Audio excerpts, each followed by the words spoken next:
Hello, everybody. Welcome back to Running Code, humor in South Texas law enforcement. I'm your host, T-Bone. Along with me is my partner, J-Man. J-Man, what's up? Not much. Another beautiful Sunday. Yep, long night. Cold today. Oh, yeah, you worked a long day yesterday, about 14, 15 hours. That was a long day. Yep. It's the joys of law enforcement for those that haven't had that pleasure. It's long days. But at least you're getting paid.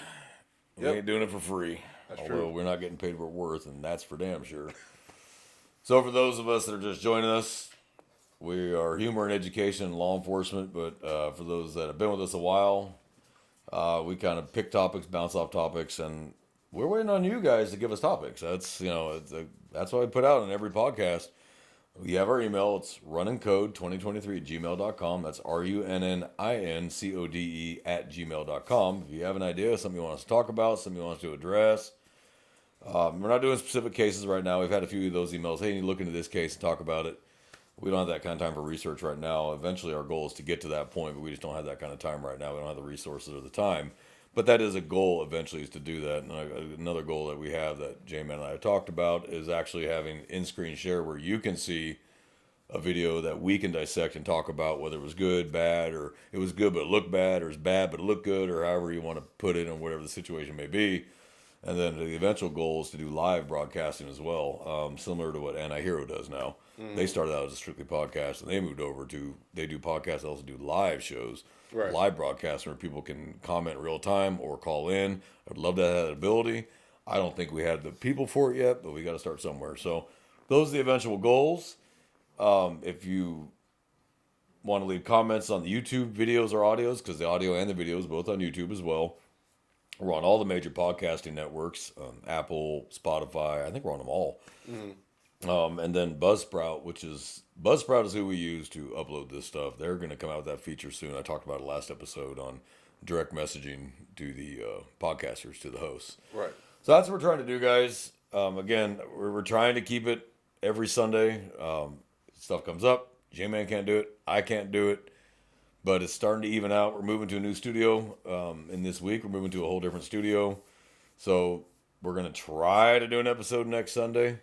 It depends on if we get the studio done, get it put together, everything's working, because this stuff is finicky. You unplug it, you plug it back in, all of a sudden nothing works again. It's technology and I are not good bedfellows. I don't get along with technology. I'm an old school kind of guy. I still miss flip phones. You could throw it, or drop it, and the battery lasted 7 days. You didn't have to text anybody. It was great. When I was a drill sergeant, I used to throw my flip phone at trainees. Pin your hands and throw it, and battery come up and battery back in, worked just fine. I think these have caused. Let's talk about that, Yeah. because I think social media has caused 99% of the fucking problems we have now. No. Is Yeah. the ease of access to news, quote unquote. And for those listening, I quoted that news, quote unquote. Just because someone filmed it doesn't make it news. Just because they had their phone out and they doesn't make it news, and that's kind of one of the biggest problems. I think, honestly, I think I just found a topic for today: social media and its influence, and negative and positive, on law enforcement, and it's mostly negative because people don't post. By and large, the officer rescuing the puppy doesn't get a whole lot of traction. No. Because I guess they feel, well, that's what they should be doing anyway. But when an officer gets into a fight with somebody, it looks bad, because as we know, force looks bad. Yeah. Even when we try to use the smallest minimal amount. Oh my God, he's putting his hands on that guy for no reason at all. Yeah. It's always no reason at all. Like, we just walked up randomly, just grabbed some dude, threw him on the ground. They don't have the whole story. Like, no, that's the suspect we've been looking for.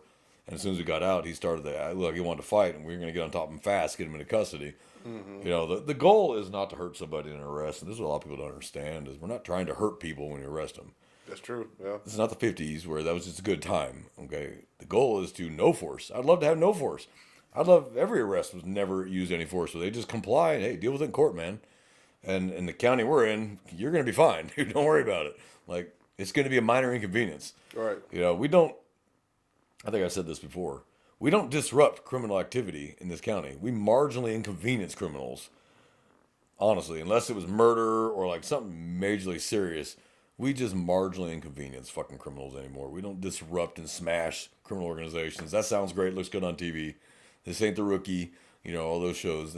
We're lucky to actually disrupt any kind of actual criminal activity. We marginally inconvenience criminals. That's what we do anymore. And that's because our hands are so tied. I mean, and they should be. I mean, we should have it harder, because people have the right to do these things, and remember, everyone's innocent until proven guilty, so it should be hard. We should not be able to just grab somebody, throw them in prison, and say good luck and rot. I think also it's like, man, society is also divided on, like, from what I've seen, society is divided on how they think criminals should be treated too. Like I You're remember right. watching I think I remember watching a shooting where not can't remember the city, can't remember the agency, can't remember how long ago it was, but officer got shot, and of course returned fire from either that officer or other officers on scene, and he ended up killing the shooter. But then there was kind of this thing, well, we don't think that the officers should have shot him. They should have tried to de-escalate somehow. But it's like, how do you de-escalate somebody actively opening fire on somebody? And then, okay, well, let's just say they choose not to shoot back. He gets somewhere and he barricades himself. Well, okay, now you can say the de-escalation point is there because he's barricaded. But if an officer makes the right decision to shoot somebody that shot them, what do you mean? What other option is there? Like It goes back to that. it goes That's back weird. to Some dead, people want that to do that. Some of the public is on that side, and then the other one is like, no, that's completely 100%. You pull a gun on police, law enforcement, or anybody. It can be a civilian, Yeah. and they just defend themselves. That's the right choice, and to me, that is the right choice because it's self-defense. well, you cross the line. Yeah. I mean, you cross the line. It is what it is. At least in Texas, there is no duty to retreat. Yeah. I know in Minnesota, California, Maryland, where I'm from, like, you have a duty to retreat. yeah. I know the state of Maryland says you don't have a duty to retreat. No, you better retreat. Like, you better retreat, man. You use self-defense in the state of Maryland, depending where you're at. Well, Chapter 9 of the Just Texas saying. Penal Code does not differentiate for law enforcement versus civilians. Deadly force is deadly force, and it doesn't differentiate in Chapter 9 of the Texas Penal Code, which covers force, that this applies to officers but not to civilians. We still follow all the same rules. Now, there are Supreme Court case rulings that apply to law enforcement specifically, such as Graham versus Garner versus Tennessee, and Barnes versus Felix, which that's a 2015 court case. And they still really don't mention it at the academies because it's not as old as Graham and Garner. But Felix versus Barnes, or Barnes versus Felix, was another landmark Supreme Court ruling that people don't understand, is that when you break down an officer-involved deadly force incident, use of force, deadly force, and this one I think specifically applies mainly to deadly force, is what were the entire circumstance leading up to that. The court specifically said you need to take into account not just the moment of the incident, but what happened up to it. Right. So what did the officer know on the way? What was he told by his CAD? What was he told by dispatch? What was he told by witnesses? What was he told by other officers? And you can only be held accountable, again, for what you knew at the time, not what you found out later in hindsight. But that can be a double-edged sword, too. That can cut you coming the other direction. Mm-hmm. So, I'll give you an example. I know an officer who, the policy of his agency makes it clear, we don't chase bikes. We don't chase motorcycles. If they crash, they're going to die. And we just, you know what, let them go. Now, that's that agency. There's DPS, which will absolutely chase you for anything. Bike, car, doesn't matter. You chose to run and you die, that's on you. But that's state police, who falls under one director, who falls under one governor. Right. And he said, go for it. And they'll tell the public, well, you shouldn't have ran. But individual agencies, such as municipal police or county sheriff's offices, answer to the people in that county or that city. Mm-hmm. So they've said, hey, we don't need to deal with this. We don't want the lawsuits. We don't want the public outcry because some 18-year-old wanted to be funny on a crotch rocket, and then he gets chased and crashes and dies. So here's that the hindsight can also hurt you. In this specific instance, he was following the motorcycle. Motorcycle didn't signal. He went to pull him over.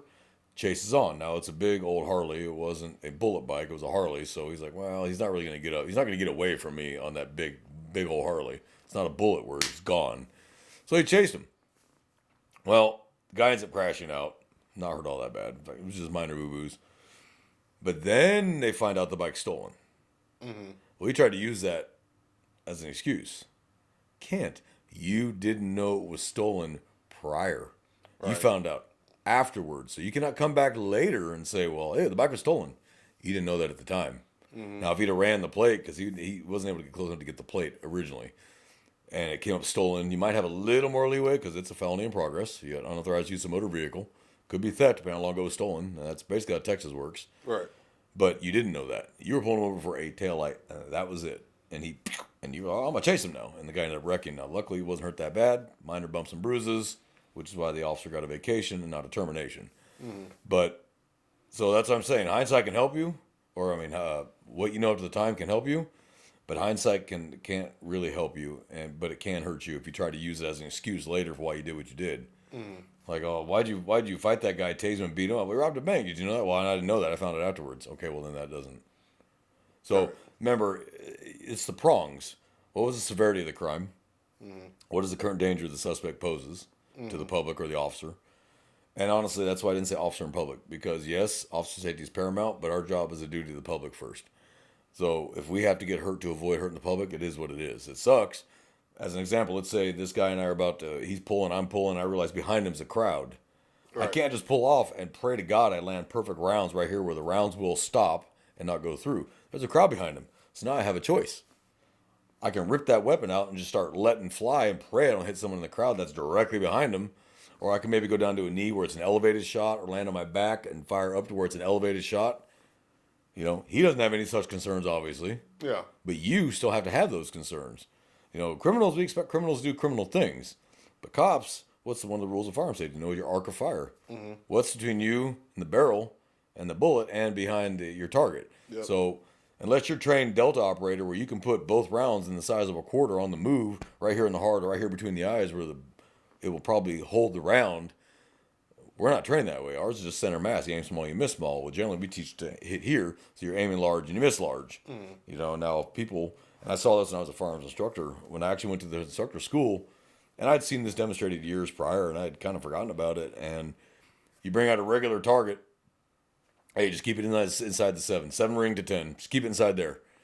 Well, you're aiming for this area. So it's a large target.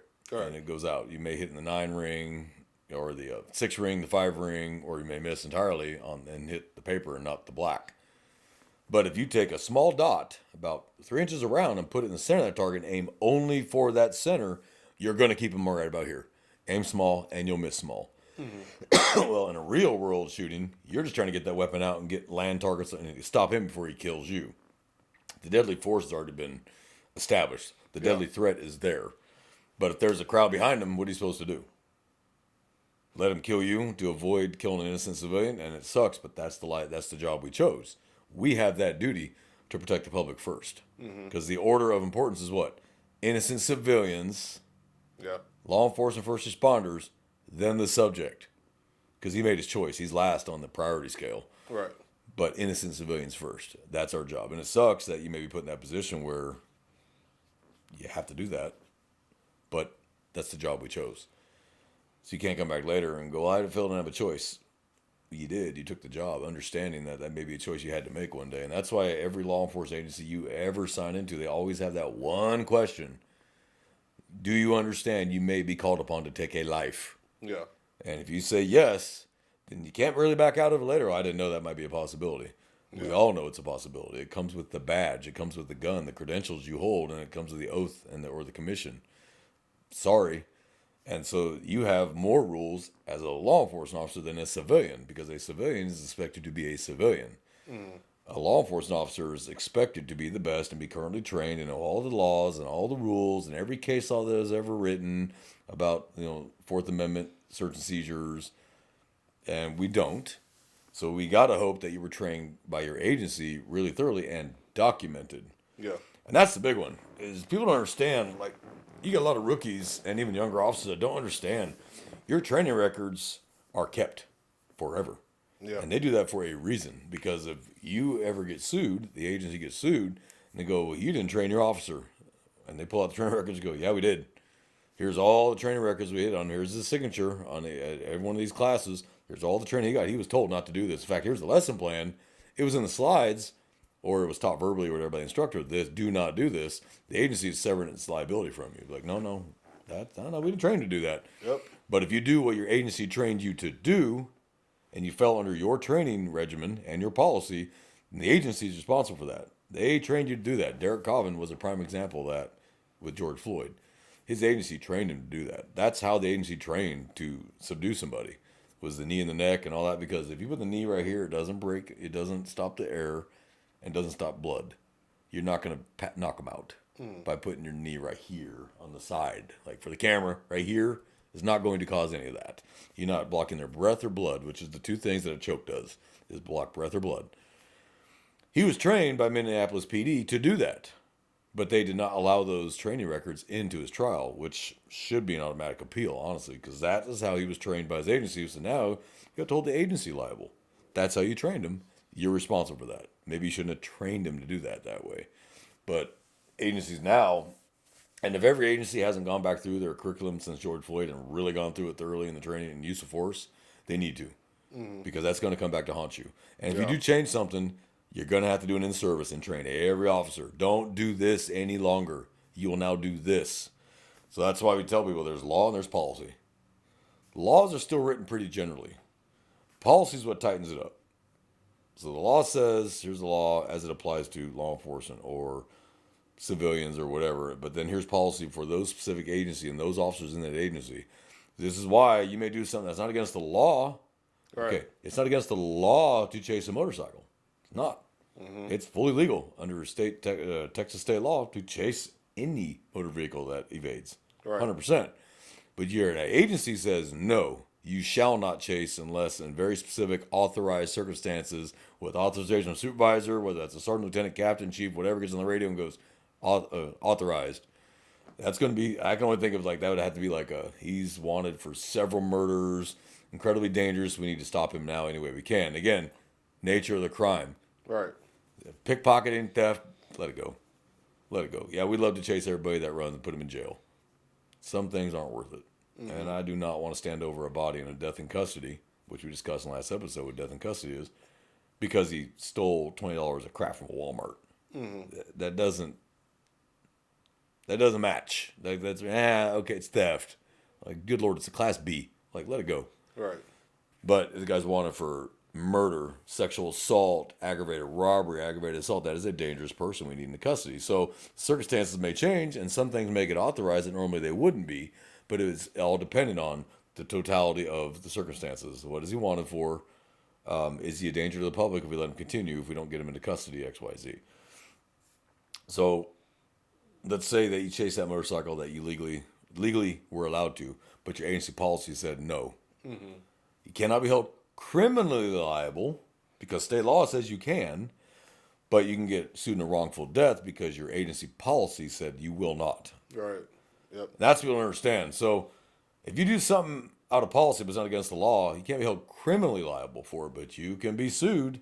And the agency's going to be like, that's not what we trained him. Our policy says no. And, here's the signature on policy. Yeah. And that's why we have that in our agency. We have that electronic policy system. When a new policy comes out, it gets updated. You sign and click at the bottom that you understand this and you read it. Yep. It's registered. Yep. Yep. Like, nah, they'll bring that out of your trial real fast. Nope. Here's the records. He signed it saying he read it on this date and time. He read it. Did you read it? Probably not. Like, okay, whatever. Sign, move on to the next one. I read them just because I'm kind of curious what the mindset is for the administrators, just to see what they're thinking or what changed. Yeah. Sometimes they can bring up the old one and put them side by side and go, okay, that changed. But sometimes it's just one sentence. Sometimes it's just they add something because of a recent case law or something or a recent change in state law. Okay. Right. State law changes pretty rapidly. You get this House bill, that Senate bill, changes this, changes that, do this, don't do that anymore. And you have to change policy to match that. So if a law changes, that policy before said you could do that, but the law now says no, you can't. You have to go back through and change the policy, going do not do this. So policy is a guide, though, and this is where it becomes muddled, because policy is a guide. You can break policy in certain circumstances that you can justify and articulate. Like I know it says don't do this, but here's why I did it. And administrators, if they like you, all right, that's justifiable. They don't like you? No. Policy said no, and you did it anyway. Yeah. That's kind of the downside to policy, is it's very flexible depending on the situation and who it is. Do they like this person? Not like this person? And it could just be a personality conflict. They just don't like that person just because, we don't like his personality. He's a dickhead or he's whatever. But we're humans, and we have that prejudice against somebody based on, he's a fucking asshole, dude. No, this is our chance to get rid of this dude. when he's a good officer. Otherwise, maybe he just can work on his interpersonal communication skills a little bit. Right. So you have those issues too. But just because state law says you can do it doesn't mean you can. It's going to be dependent on your agency. Like you get Georgia State Police, they'll chase you until the wheels fall off the car. You ran, they're going to get you. And that officer is going to be protected by their agency because, no, you ran. That's it. The state law says we can chase you. You shouldn't have done it. Now, if state law changes, it says you may no longer chase for non-violent crime. A traffic infraction is not a violent crime. Yep, that's true. But that car runs over someone and crosswalk keeps going. Yeah. That's a violent That's crime. a violent crime. So it's all going to be situational dependent. As cops, you got to be flexible. You have to be able to change on the fly your OODA loop. Because your OODA loop should be constantly updating. For those that do not remember what an OODA loop is, cops, we should all know what an OODA loop is. Even military should know what an OODA loop is. Observe, orient, decide, and act. What do you want to do? What you don't want to do. It should be constantly updating. Like downgrade, upgrade this, downgrade this. It's like use of force. And let's talk about that because I taught actually a class last week on deadly force. It was an hour-long presentation just on the basics, but you have the use of force continuum. And it starts, and I've seen it at the wheel, and I've seen it at the stair. And I like the wheel better, and I'll explain why here in a minute, why I like the wheel use of force better than the stair step. Stair step starts with command presence. Yep. And then you go to soft hands, and then hard hands, and then intermediate use of force, and then deadly force. You know, there's this whole stairwell. Right. Problem with the stairwell is that some officers are locked into that thought process. I have to go through these steps before deadly force. No, you don't. So if I walk up on a car and he's swinging a gun out at me, I don't have to try for de-escalation and soft hands and hard hands and intermediate weapons. I can go straight to lethal force because he is presenting a lethal threat to me. Right. But officers lock into that. And that's where you see a lot of officers getting hurt these days is because they lock into that. Like, oh, I got to do the stairs. I got to do the stairs. Let me tell you why I like the circle, where it's all around you. You can reach over and pick whatever you need. I need soft hands. I need hard hands. I need de-escalation. I need intermediate. I need deadly, whatever it may be.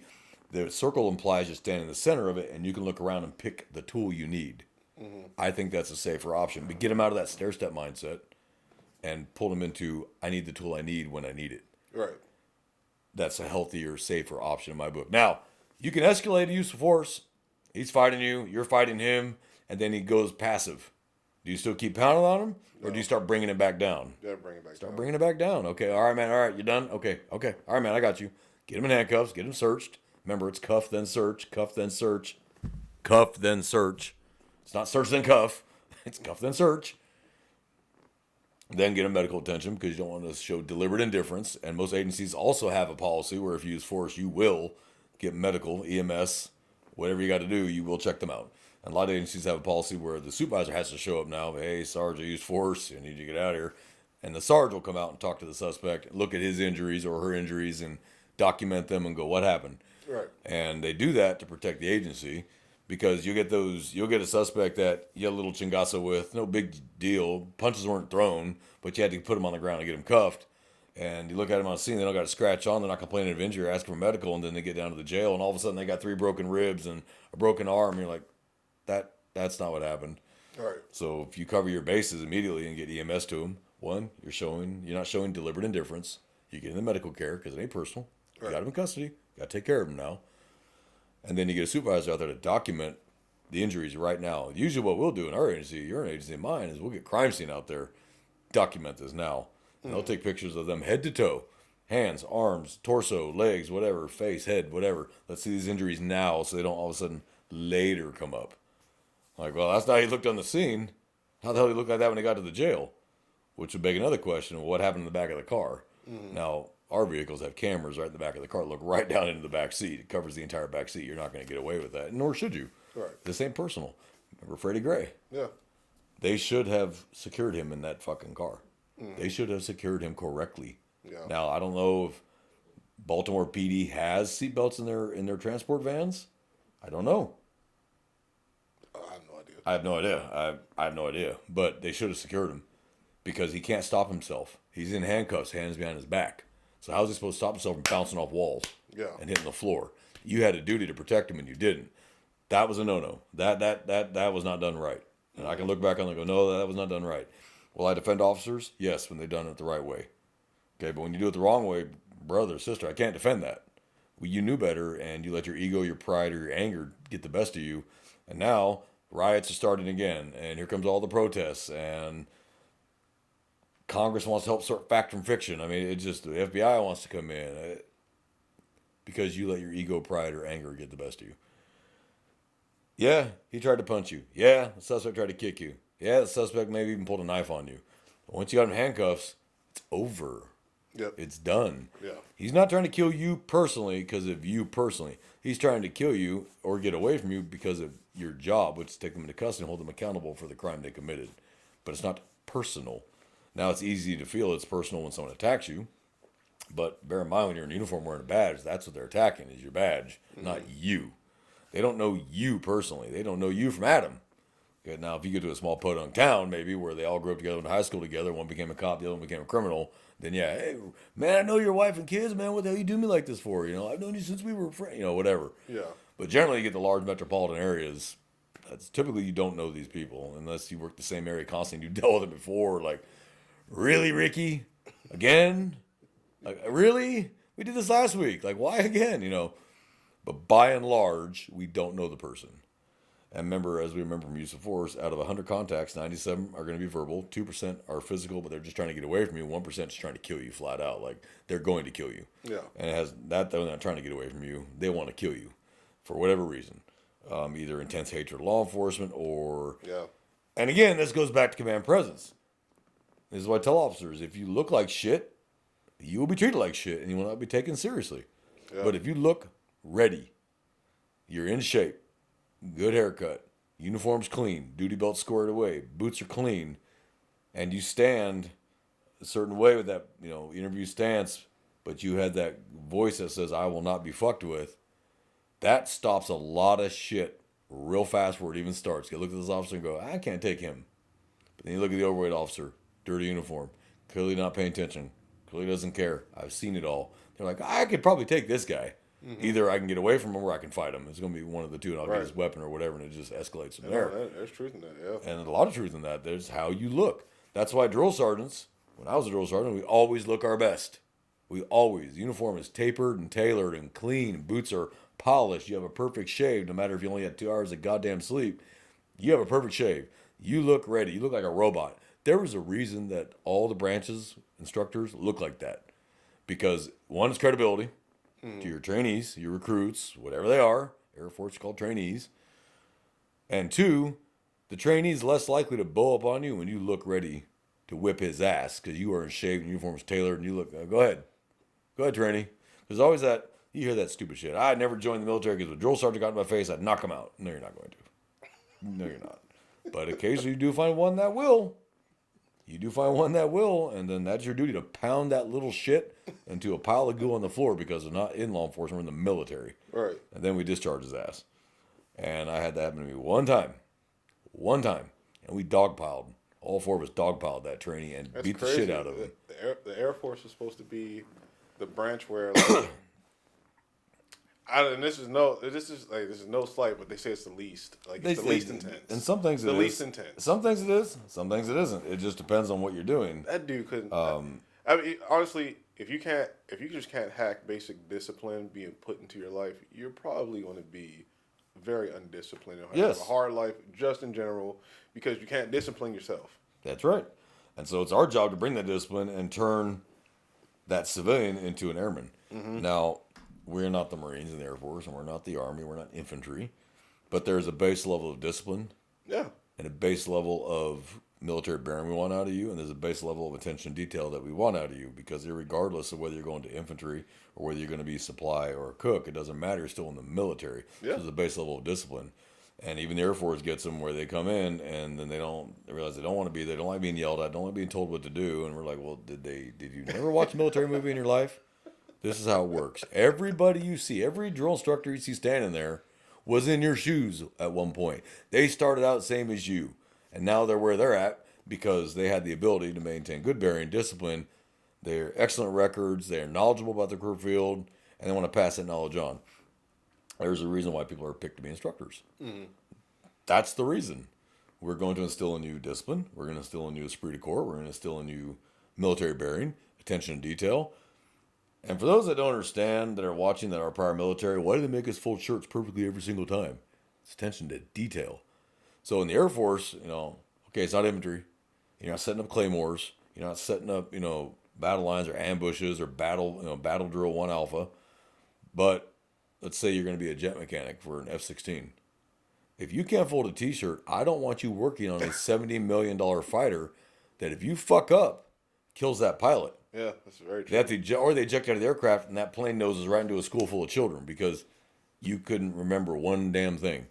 That's why we beat and beat and beat and beat that attention to detail. And military logic is to logic as military music is to music. It has its own thought process. Mm-hmm. It's a tried and true system. And the day they stopped allowing instructors to put their hands on trainees is when it started going downhill. It really did. Because I had hands put on me in the 90s. Okay, and 10 years prior to that, they were beating the fuck out of trainees. Okay, it's just the way it was. And we could use profanity to trainees. Now all of a sudden we'll hurt their feelings. Well, do you think their feelings are going to be hurt when bullets are whizzing by their head? Now the Air Force got a little smarter. If you're going to go into any of the Zulu crew fields, pararescue, TACP, combat control, special reconnaissance, and maybe even EOD, not 100% sure on that one. There's a separate squadron that specifically, the instructors there are from those career fields, and they get treated a little rougher because of what they're heading into. Didn't used to be that way, though. You did standard basic training. There was a time of 6.5 weeks, and they moved out to 8.5 weeks. They added 2 more weeks. Mm-hmm. But you got the same level of training results. And then you went off to the One Zulu training school. And they realized, well, that's not really working. So they had to make a squadron specifically for the special operations. And the instructors, the drill instructors, they're still drill instructors, but they come out of those career fields. Right. So they, from day one, no, this is going to be a little tougher than the average trainee across base that's going to go to supply. Right. And that's why. Well, law enforcement is really no different. They took away the discipline. When I went through the academy, it was a lot tougher. And they held you to a much higher standard. And they didn't fuck around with it either. And they would cut your ass in a heartbeat and send your ass packing. Like, oh, you ain't cutting it? Goodbye. And there was a reason for that. Mm-hmm. And now, when they've watered down law enforcement so much because they're more concerned about feelings than facts and reality. And the reality is, if we do not inoculate you in the academy against that stuff, it's going to bite you in the ass when you go out to the streets of real criminals that don't give a shit about your fucking feelings, don't care. Criminals understand reality better than rookie cops. Criminals understand that reality a lot better. And they're counting on you, and they look at you and go, "Oh, you're fresh out of the academy. I know you're a bitch punk because I know you didn't get treated like the old school cops that you used to fuck with, and them old school cops will put their hands on you real fast because they understand reality too." Yeah. Like honestly, violence is the answer 99% of the time. Violence solves a lot of problems. It does. Violence solves a lot of problems. Especially if ask Nagasaki, ask Hiroshima, ask the Germans at Bastogne. Violence solves problems. Like, especially when the person that you're going after, you're going hands on with, or that I guess is like has a warrant, their criminal history is violent. It's because they're violent. Because they're violent. And the only way you're going to get them into custody is through violence. Now, we're not begging for that. We're hoping that, like, hey, maybe today this guy will be like, all right, you got me today. I don't feel like fighting. But you better be prepared for that outcome. Oh, yeah. You better be prepared for when the guy you're going after has a known violent background. And he's got a caution, armed and dangerous, warning, violent toward law enforcement. You probably shouldn't walk up, hey, Ricky, how's it going? Mm-hmm. You might want to already start out with, Ricky, don't even think about it. Put your hands behind your back. Get down to your knees now. And if you got to start there instead of, hey, what's going on? Because of you got that warning, like he needs to know from the top, you're going to do what you got to do. Right. He may not like the result if he decides he's going to play rough. Right. But when you walk up, because everybody's gotten so into de-escalate, de-escalate, de-escalate, de-escalate. And you see these officers getting swung at with bats or knives. Sir, please, sir, stop. Sir, I'm just trying to help you. Stop. Because they're so scared to do anything other than that I will get in trouble. Mm-hmm. Well, Graham versus Connor, Garner versus Tennessee, and Barnes versus Felix says, if it's a deadly object and it can cause you death or serious bodily injury, sorry, you made your choice. And nothing says we have to sit there and try actively while they're actively trying to do it. Now, if you get the barricaded subject like you brought up earlier in the house, and there ain't nobody else in the house, okay, let's bring it down a little bit of a notch. Right. Let's try to get the negotiators out here. And let's see if we can peacefully get him out so he doesn't hurt himself or hurt one of us. because the immediacy is not there. Okay, Right. we know where he's at, number one. He's by himself in the house, number two. All right, if he stays in there, he can't really hurt us. Yeah. So let's see if we can calm him down, get the negotiators out here. But if he steps out on the front porch and starts rapping off rounds, okay, well, the choice got made. Yeah, it's true. Little bullet, big space, but sometimes bullets hit meat. Sorry, man, you made your choice, and that sucks. But ultimately, you're going to be cleared because he had the deadly intent and the deadly ability. You have to have them both. Right. I can intend to kill you, but if I have no way to actually do it, can you use deadly force against me? No. No. I want to kill you, but I have no way to kill you. Right. But now let's have deadly intent, and I'm holding a gun. Yes. Now, yeah, sorry, you made your choice. Yeah, I can be like, last chance, motherfucker. Like, if I got my gun out, don't even fucking think about it. And I've had to do that before where I knew they were armed and they start to reach and I get mine out first. Don't even fucking think. Last chance. You pull it and I'll kill you. And I've gotten lucky. They usually look at you and go, clink. They drop it because you got the drop on them. Right. But they saw it in your eyes that you were not playing. So when you get these rookies that come out of the academy, and it's something you got to learn. Now, some people have it naturally. They come from a military background where they already have that don't fuck with me look on their face and that tone of voice, that command presence. Like, this ain't a good idea. Don't fuck with this rookie. But then you get these other rookies, you look at them and go, okay, this is the dude that's going to try and talk to me for half an hour and give me all the opportunities in the world. And there's that very famous video where they interviewed those 3 convicts. Do you ever see it? The one with the glasses. I never saw it, but I always heard about it. You need to watch especially it. in And training. every I just cop- never saw the video. Every cop should watch that YouTube video where he interviews them and asks, why'd you pick that cop? Because they're all in there for killing cops. That's what they were in there for. Why'd you kill that cop? And they will tell you. They'll tell you flat out. Well, there's times I'm pulled over and that officer looked like he's ready to whip my ass. And I was like, you know what? This ain't the one. Because he looked too prepared. He looked too professional. His command presence was real clear that he was in charge and he was watching me like a hawk. I didn't have the opportunity and I knew it. This ain't the one. And the ones that did kill cops, they were like, oh yeah, he's out of shape.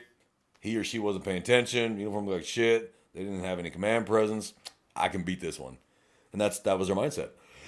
So if you look ready, if you stay hard, you don't got to get hard, right? Yeah, true. If you stay ready, you don't got to get ready. That mindset works in everything. If you walk up on that car, polite but firm, hello, sir, I'm Officer So-and-so. The reason I stopped you is XYZ. You got your license and registration. I'm not being a dick, but my tone of voice makes it clear I'm not broken bullshit. I've told you who I am. My tone of voice makes it clear I'm in charge. And honestly, during the traffic stop, I am in charge. It's my traffic stop. Right now, this is my car. I have seized you for whatever violation I have observed. When it's over, drive safe, sir. I don't say have a nice day because you get a negative reaction from that. Mm-hmm. Drive safe. Yeah. Okay? But if I walk up all wishy-washy, like I don't care, not paying attention, looking around, and this guy is a criminal with ill intent, and you look like a shitbag, and he's ready, and you're not, you might come out on the wrong end of that. So this whole watering of academies and watering it down, that's a dangerous, dangerous thing. Mm-hmm. And more officers are getting hurt now than ever because they are so programmed to de-escalate, de-escalate, de-escalate, de-escalate. Use your wheel of force, not your step stair of force. Use the wheel of force. If you got to go to whatever tool you got to go to, you can bring it up, you can bring it down. It's nice when you don't have to even go anywhere other than command presence and verbal commands only. That's great. That's fantastic. Mm-hmm. But the real world don't work that way. Yeah. But instead of having that mindset as cops that you need to take that stair step, I need to have soft hands. Oh, then I got to use hard hands. Oh, then I got to do intermediate. Oh, then I got to pull a taser. Oh, I got to pull a baton. Yes, Jax, we are all aware you're here. He wanted to speak in a little bit too. He did too. Lay down, buddy. Lay down. So, and then now I can use deadly force. I've gone through all the steps. By then, the guy's on top of him stabbing him. Yeah. Or pulled a gun and got it into the officer before the officer finally got one into him. I watched a hard video recently. It was actually hard to watch because you can hear the gurgling of the officer. So Was it Vetter? is that the one where he Trooper got? Vetter? No. This is a different one. Can't remember. Dang it. I don't remember the agency. I just watched. I think the video is from like 20. It's more recent, maybe 10 years in between a 10-year period. But the officer got called, I think, for a suspicious person, and it's a guy dressed in all black, kind of standing outside of a fence. The officer's polite, walking up to him, and the guy's being aggressive and hostile from the beginning. Like takes a more like strong stance, kind of like, cursing at the officer or giving the tough words. he pulls a knife real quick as the officer is trying to get close to him, try to talk to him.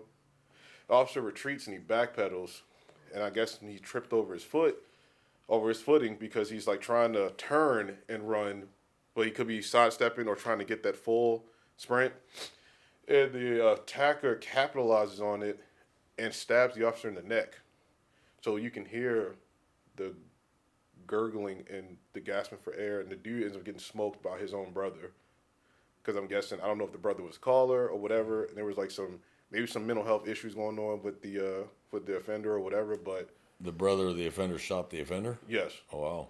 It's just... That's going to be awkward at Thanksgiving. It's crazy because it's a really tough video to watch, and, you know, it sucks for the family and stuff like that, but it just kind of, it just makes you wonder, all the de-escalation, right, like we're saying we're giving, all the de-escalation for people that we constantly deal with, for people who they have a violent history. The violent history may not be immediately known to us, but as soon as we find out who they are, you can see the cautions, the warning labels. And if they're already starting this high, why is it that we have to try to de-escalate so much when they're already telling us who they are that day and what they're going to do to us that day? Mm-hmm. I'm not saying you gotta pull something out and crack them upside the head with it, but if you want to start with me here, just on the verbal, and I just pull it up, meet you right here. Mm-hmm.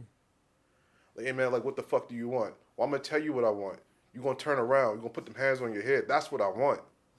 No, nothing else. I don't want nothing else. Yep. Now once that's done, then we can discuss what we need to discuss. And if you want to blade, you want to throw them hands up, okay.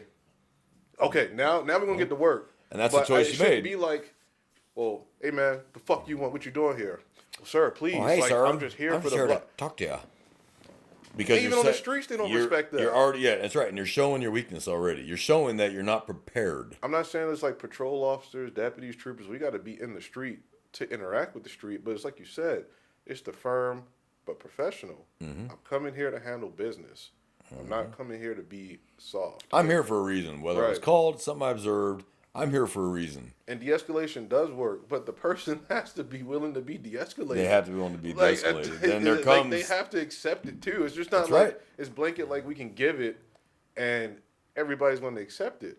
Like, they have to be willing to be de-escalated. Some people that work in mental health units, specialized units, they can come across an individual who's in an active psychosis. But if they do not want to accept the de-escalation, sometimes they're straight up say, well, you're not taking me to the hospital. I want to fight you.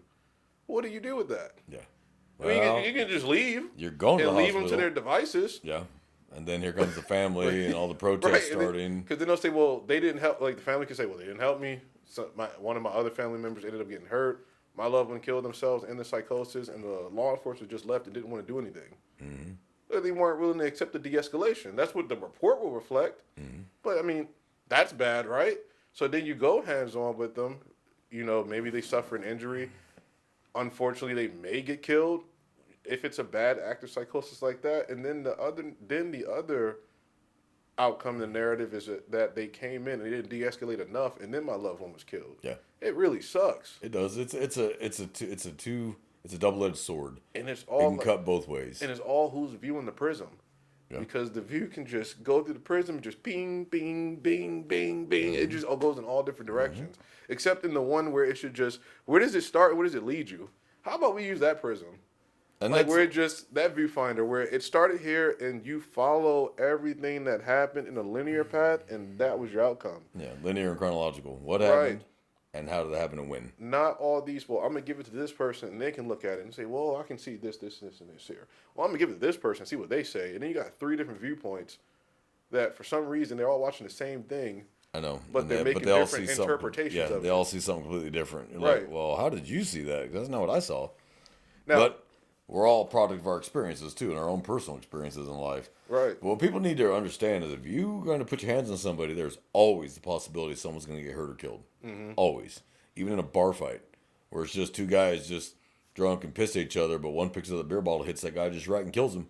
Because beer bottles don't break like the movies look like they break. It actually takes a lot to break a beer bottle outside someone's head. Yeah. And you're going to give them a TBI, a traumatic brain injury.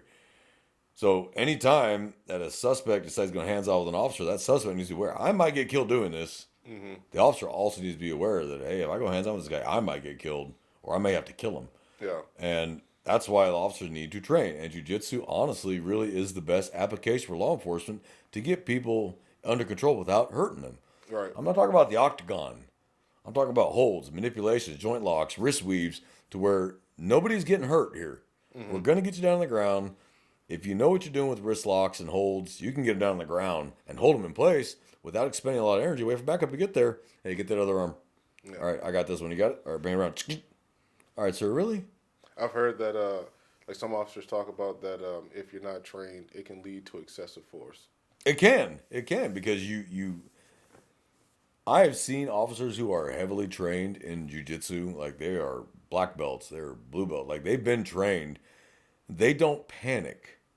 They don't, oh my God, what do I do? They're like, okay, come on.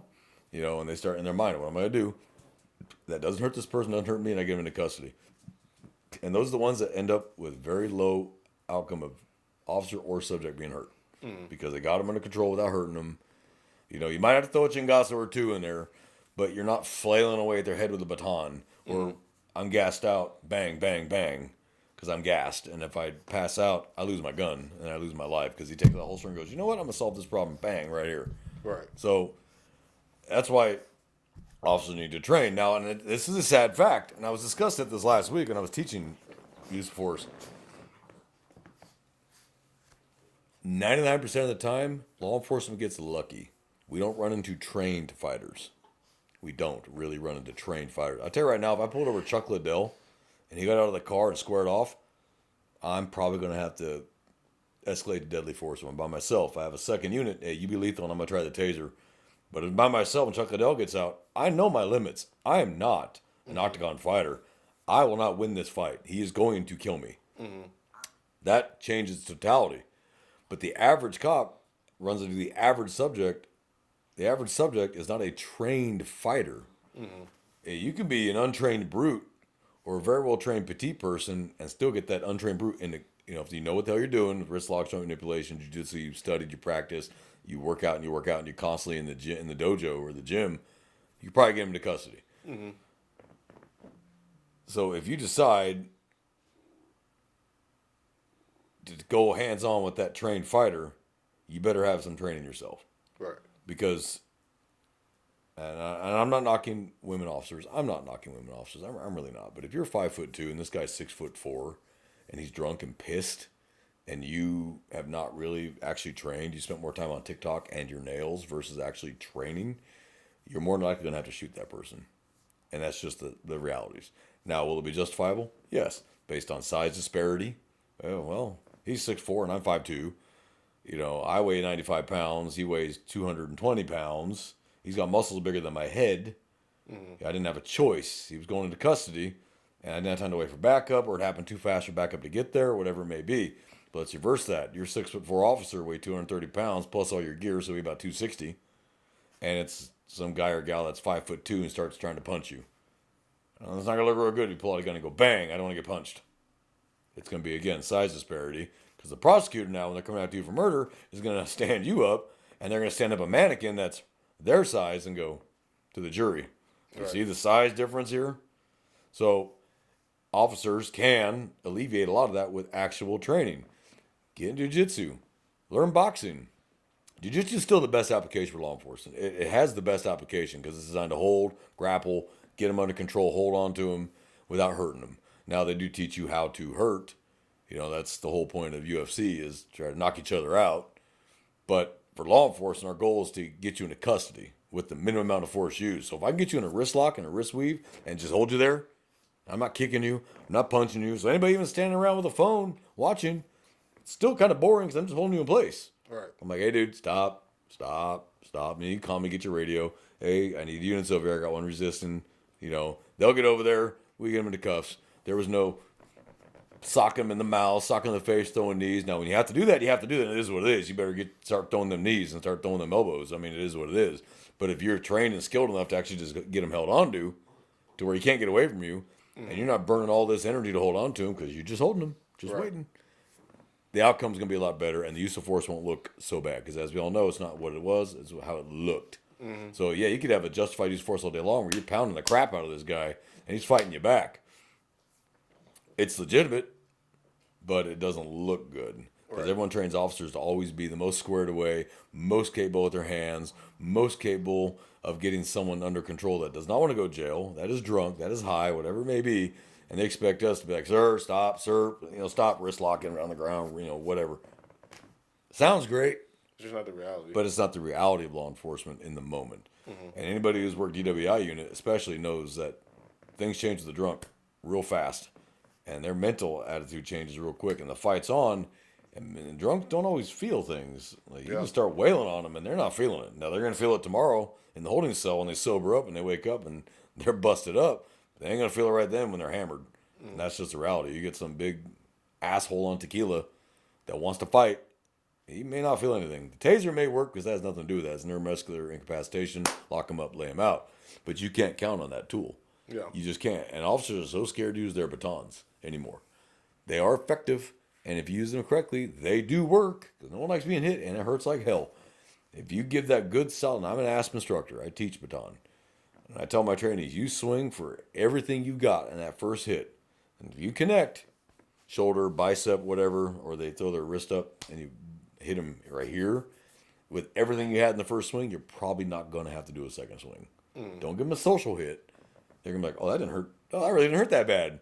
Not realizing you didn't give them everything you had. But if you deploy that thing and you better get back and they score off and you give it everything you got and you break it down 45-degree angle, not across the head, not across the neck or the throat or the face or the balls or the kidneys, but you're going for large muscle groups, bicep, forearm, shoulder, try to avoid the clavicle.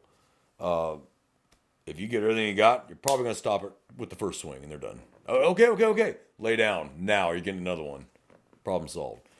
Now, we do teach aim at the shins, but that really doesn't really work. You're standing up, they're standing up. You don't want to be aiming low at their shins unless you got a long 36-inch baton. Maybe you can actually get them across the shin. But anywhere in that large muscle group from shoulder down to wrist, you get them that as hard as you can. You give it that good solid shot, they're probably going to call today because it hurts so bad. And they're like, okay, I'm done. Their arm's dead and it's laying there. The arm will come back. Right. Give it a couple minutes. It'll come back. They're going to be cussed by that point. But when the fight's on, the fight is on. Right. Win it and be done with it. Now, there's a saying I've heard, and I tend to agree with it. It's excessive force when the officer wins the fight. I've heard that because that's their thought process. Well, yeah, to beat the crap out of him to win. Yeah. He's going into custody, and he wasn't allowing me to take him into custody, and the fight was on. I had a moral and legal duty to take him into custody, so he's going into custody. And if he wants to really fight that bad, then it's going to be bad. Right. But I'm going to win the fight because we don't meet the offender's use level of force. We exceed their level of force. That's why you pull your hands up, and I'm not super confident in my physical fighting abilities, I can go with a taser and put your ass down because I exceeded your level by one level. But I used the taser, and it worked, and you hit the ground, I cuffed you. It's over. But if I'm confident in my hands, like I'm confident in my training and my abilities because they've been tested and I've done it before, then maybe I don't have to pull that taser and tase him and run the risk of a dart to heart or get him in the eye with a probe, or get him in the throat with a probe. We can go hands on. And every guy that loves defensive tactics, they start smiling when subjects start resisting. They start smiling like, hell yeah. This is training. To them, in their mind, it's training. This is training. It's a good training opportunity. Right. And they'll be explaining to a rookie with them, oh, yeah, that's why I'm doing this right here. And training's like, what the fuck? Yeah, no, you do. You give them a wrist lock, you pull it over like this, you get that arm in there, and then you twist your wrist, and they're like, oh, shit. But most people aren't trained like that. And cops, a lot of times, fall into that trap that my badge and my gun and my patches on my arm will stop him from hurting me. 97% of the time, that is true. Mm-hmm. You don't know when you're dealing with the three. All right. So you better pretend everyone wants to fucking hurt you and kill you until you prove otherwise. Now, I'm not saying walk up on the 80-year-old lady who's a complainant in a walker and be standoffish and aggressive and hand on your gun. Yeah, don't do that. Okay? Have a little common sense as well, guys. Common sense being the big one. When to approach someone like that. But if you get 911 called and hang up to a house, don't just walk up on the door, square off, and ding, ding, ding. Police department, anybody here? That's fucking stupid. All right. Like, use some tactical mindset and go knock and get out of that funnel. There's those walkways where it's brick all the way up to the door. You got nowhere to go. I will knock like hell and then back way down back to that corner to where I have cover. And I might just be peeking out like this. with my patch and badge visible, but I'm not square my whole body off in that fatal funnel. And it's called a fatal funnel for a reason. That's the worst place you could be standing because you ain't got nowhere to go. You're going to bounce off the walls trying to get away from the bullets. If you're smart, you hit the damn ground because he's going to be shooting high, hit the damn ground and battle crawl out to a place of cover and concealment, return fire, or whatever you got to do. And if you can't see through the door, you probably shouldn't just go wrapping off rounds because who knows behind him? Who called 911? Is it the wife? And she's standing behind him and you start wrapping rounds off through the door and you hit the wife? Yeah. Well, a fat lot of good it did her. She learned how to call 911, didn't she? So there's so many factors in use of force. There's so many factors in everything we have to do. And as cops, we're not perfect. We make human decisions. We make human errors. What did I see? How did I perceive it? May be different than how you perceived it. Remember the reasonableness standard. The reasonableness standard says, what would 10 reasonable officers have done? What would they have seen this incident and go, okay, I've done the same exact thing? Or all 10 go, I wouldn't have done that. So it fails the reasonableness standard. But it has to be officers. What did other officers view as reasonable, not what other citizens, because citizens and officers, they are two different mindsets. Right. So it's a lot of things to think about when you are a police officer or a trooper or a sheriff's deputy or a federal agent, because all law enforcement, regardless of whether it's local, county, state, federal, still falls under all those same case laws. The case laws don't change. It's law enforcement. It doesn't matter if you're an FBI agent on the HRT or if you're a rookie municipal police officer. The rules don't change regardless of what uniform you wear, what badge you hold. Right. You better be prepared to up or down as you need to. If you can get him to start calming down. Now, if he's not armed and he's just standing there screaming and yelling, yeah, okay, maybe that's the time to try. Hey, sir, you're here. Can we bring anybody here? We can talk. But if he's sitting there swinging a knife, it's kind of going to limit your options. Now, if you have a car between you and that guy, like, hey, man, I really don't want to have to hurt you. Please put down that knife because I do not want to shoot you. But if you come near me with that knife, I'm going to have to shoot you. Like, don't do it. Don't do it. It's situational dependent. Right. So I urge officers to really know your case laws when it comes to use of force. Really understand what the levels of force there are and how to use them and when to apply them and how they're supposed to be applied. Know your policy for your agency, what they say about use of force. And generally that usually mirrors the use of force continuum. That generally mirrors that. But you may have a policy that's a little stricter. Policy should not tie the hands of your officers. But sadly, sometimes it does tie the hands of these officers. And they'll have a good use of force that met the criminal standard and it met Graham versus Connor or Garner. But then the policy goes, oh, you were not allowed to do that. So, like, well, shit, I did the right thing, but I'm getting a 5-day rip. Yeah. And then the lawyer for that person goes, hey, that's against their policy. Oh, hell yeah, we can sue them now because they violate policy. Can't get them arrested, but we can sue them. Wrongful death or serious injury, whatever the hell it is. Right. So there's so many swords to this. Trying to pick that right tool, you got to make a split-second decision. That's why good officers can think on their feet. They can change tactics as needed immediately, and then they can articulate. I didn't say justify. I said articulate why they did something. This is what I was told on the way. When I got there, this is what I observed. This is what he was doing. This was the subject's actions. People forget to put all the subject's actions in there. Like, you got to put everything he was doing because you have to articulate why you did what you did so that if it does go to a higher level, they can go, well, yeah, I would have done that too. Just based on this, I would have done that. In the modern era, we have cameras. We're all wearing body cameras. Most of us have in-car cameras too. Like, you can, like, oh, I've done the same thing. He's good. That's a reasonable use of force. That's a reasonable response by the officer. But if you walk up on the guy who's being calm and you go, hey, you fuckstick, what's your fucking problem? And that dude scores off on you. Well, you kind of created that when you could have said, hey, sir, you okay? Have you got called? Everything all right? Oh, I'm Officer so-and-so. I got a call about you. They just want to check on you, make sure you're all right. Are you okay? If you keep looping it back to safety and welfare people, and they decide to take it up, well, I was there for a welfare check, and the guy went off on me when I was trying to assess the medical condition to see if he needed medical help or mental health assistance, and he attacked me. I had no choice. Just because someone has a mental health problem does not mean they can attack you as an officer and walk away from that. Right. Nah, no. Texas state law, and I don't know about other states, but Texas state law says the criminal supersedes the mental. If they break the law, then they're not going to the hospital. They're going to the jail. And we have mental health staff at the jail. They can handle that. But if you get up and you get up to him and you speak to him calmly and you calm him down, like, hey man, let's go take you to the hospital. I'm gonna make sure you're okay. I'm gonna take you to the hospital. No criminal charges, no mug shots. It won't be published. We'll get you medical help or mental health help. We'll take care of that. But if that guy decides, fuck you, I ain't going, and he's clearly a danger to himself or others, well, you do what you got to do. Yeah. And then it goes south, and you're like, oh, well, shit, I was just trying to help the guy, and I ended up hurting the guy. It sucks. Because that's, with mentals, that's definitely not your goal. Like, this person is having a mental health episode. Like, we're not trying to hurt him or her. I'd like to get him to the hospital and let the medical professionals do what they got to do. I'm not a doctor. Mm-hmm. I'm not stepping out of my lane. That's their lane. So that's why. So I know this is kind of a heavy episode today. Sure. But honestly, as officers, we need to hear these things, and we need to have these refreshers, and we need to be aware of these environments. Mm-hmm. And we need to be able to make good, rational, legal, justifiable, ethical decisions. So that's what I tell trainees. Is it legal, ethical, and moral? If it passes those three standards, then you're probably all right, and you're going to be okay. You can justify it to a jury. You can justify it to your boss. You can justify it to internal affairs. But if your decision is not moral, legal, or ethical, well, then you fucked up. Mm-hmm. You stepped off into a vat of shit, and your badge will not help you now. The days of that are long gone. Mm-hmm. You are held accountable for what you do, and the other officers standing around that didn't stop them from doing something illegal are just as accountable. Yeah, that is what it is. It ain't the old days. You can be like, I stopped to the side. Okay, man, you're good. Nope. You had a legal duty. You had a legal obligation and a moral obligation to stop that officer.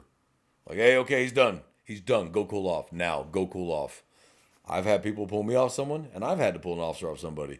I'm glad they pulled me off. I'm glad I pulled them off. Because in the end, I saved their career. Like, hey, man, he's got it. Hey, man, go cool off. Go smoke a cigarette. Chill. I got it. Hey, man, he's gone. He's gone, man. Relax. You're talking to me now. I don't know what happened prior to me getting here, but I'm here now. What's going on? And you'd be surprised how often that works. Yeah. And they start, as long as that other officer goes away, like, go smoke. Yeah, it's still his arrest. But I'm going to let this dude calm down, let him calm down, and then we can try to work something together. Mm-hmm. That's my foot stomp today. Wasn't going to start out like that, but again, this is something officers need to hear. Mm-hmm. And for those that are police cadets that are listening, bear this stuff in mind. Yes, take what your academy gives you, learn it, learn your policy, learn the laws, learn these case laws, read these cases, where these case laws came from, and see how the Supreme Court works when they make a decision, and they seem to make a ruling that has nothing to do with this, but they threw that in there as well on top of it. And everything we do in law enforcement when it's an arrest is a search and seizure. That's what it is. It's a Fourth Amendment topic. Warrants, arrests, those are all search and seizure. We're not talking about Fifth Amendment. We're not talking about First Amendment. We're talking about Sixth or Eighth. We're talking about the Fourth. Search and seizure. All persons are secure from illegal search and seizure. Mm-hmm. Now, that's unreasonable. Unreasonable search and seizure. If it's reasonable, the law says, okay, that's fine. Right. You know, if you witness an on-site felony in progress, that's a reasonable reason to arrest somebody and put your hands on them. Unreasonable would be just random Joe walking down the street, come here, turn out your pockets. Right. Well, that's not reasonable. He has a right to privacy, unless you have an articulable, reasonable suspicion at a minimum, up to probable cause, that he's got something illegal. You know, you see the guy walking out of the bank, and he's kind of running quick, and money's falling out of his pockets while he's running. That could be a legitimate reason to go, hey, sir, come here. Come here. You know, that don't look right. And then the dye packet explodes. Oh, that's why. You know. But if you get the guy just walking out, he puts his hands in his pocket for a second, comes out with a cigarette, I'm not going to walk up, hey, turn out your pockets. I don't have the right to do that. I can ask him, hey, sir, because you can ask anything you want. As officers, we forget about consensual encounters. We can walk up to anybody we want to and go, hey, how you doing today? I'm Officer so-and-so. Hey, what's your name? Now, if he goes, man, fuck you, I'm not going to tell you shit unless you have a legal reason to continue thinking he is wanted or something. Okay, man. I was just curious. I told you my name. I just want to talk to you. I don't want to talk to you. Okay, sir. Do I have to? No. Have a great day. Mm-hmm. Yeah. You know, but if they do, you get to talk to them. Hey, you mind if I just pat you down for a weapon? Just want to make sure that you're not armed. No, fuck you. Unless you have probable cause or a reason and it's a legal detainment, well, I'm going to pat you down for a weapon. If you don't, like, okay, man, well, I just wanted, hey, can you just show me you don't have a weapon? Can you pull your shirt up and just spin for me? Show me you don't got a weapon in your waistband? Come on, guy. You know, sometimes, fine, I'll do that, whatever. Just don't touch me. Okay. So there's a lot of things we can do as officers that we just don't do. And they all seem to forget about consensual encounters. Yeah. But their ego gets involved in consensual encounters. Like, no, you will talk to me. I'm the police. It's like, am I detained? And you can't say yes. And then you go, well, yes. On what suspicion? What are you detaining me for? And then you're like, now you look like a real fucking moron on your camera. And then he's probably got his phone out by this time too, and you look like a dumbass. Right. And I've known officers way in the past. Those officers don't work for us anymore. But stop the car. We'll figure out what to get them for when you get up to the car. Huh? That's not how that works. You need to know before you ever hit the lights why you're stopping this car. Like, that is a stupid move on your part. 'Cause that's going to come back to haunt your ass. Right. So, I've seen that. I'm like, no, no. This goes south, you're fucked. So, you got anything to add on this topic? No. Well, I think this is a pretty decent topic for today. Bear in mind, again, we're going to be moving studios. The next time you see us, we may be in a whole new studio. It'll look similar, but it'll be a different studio. It'll be obvious it's a different studio. And like I said, we're going to work on these things where we can start adding videos that we can dissect, and you guys can watch the video with us, and we can dissect them, and hopefully we'll have a third party that will actually be able to give us a hand. I have someone in mind. I just got to talk to that person and see if they're willing to do it. They might. And then we're going to eventually move to the lives. That's the goal, to where we'll have live, like Patreon, where you can message us directly while we're on the podcast, while we're on the broadcast. You can send us messages.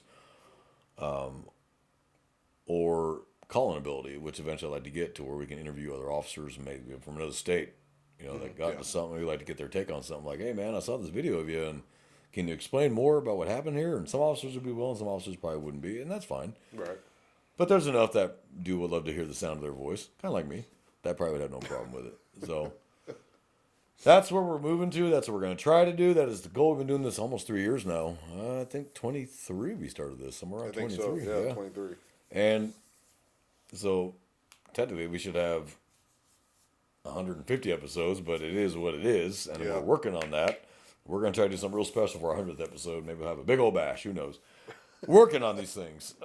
Networking's a big one, and we're trying to get with other law enforcement podcasters and maybe kind of collaborate with them, but we're not really all that well known, so it's a battle. But we're doing what we can. We're hoping, and your help, we can get there. And the more you tell people about us and you share our podcast, share it.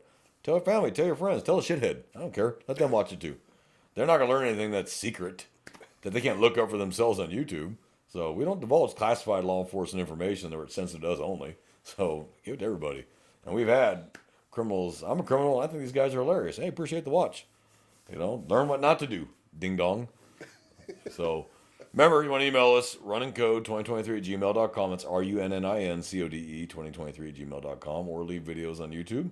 Again, if they're racially, or if they're prejudiced or biased or racist, we're gonna delete those. But if they're just insulting and funny, fuck them, we'll leave them up. Yeah. That's just funny. But we can blast you publicly because you put it on a public comment. So we can blast you publicly because you said something stupid. But if you email us something privately, depending on what it is, we'll keep it to ourselves. And if you are an officer and you don't want your name or agency mentioned, just tell us that in the email, and we won't blast your business out there. Right. But if you say, oh yeah, put my name out there, or just call me John H. Okay. Hey, that's on you, man. We do try to protect your privacy. So, brothers and sisters, please be safe out there. Take what we say to heart. It's our way, is not the way, but I've got a lot of experience. He's got a lot of experience. I've seen this kind of stuff both from the doing and the investigating. So I know what I'm talking about, and I can back up everything I've told you with case law and examples. So I know what I'm talking about. And sometimes we need to be reminded of these things. Mm-hmm. So everybody, just please be safe. Please be careful. Do things the morally, ethically, and legal way. Public's not all going to love us. That's a fact of life. But we can do our part in that too. We really can do our part in that. Yeah. So for everybody, unless J-Man, you got something else to add? Yep, we're all good to go. Well, J-Man and I here in South Texas are running code. We appreciate y'all for joining this week, and we're out here.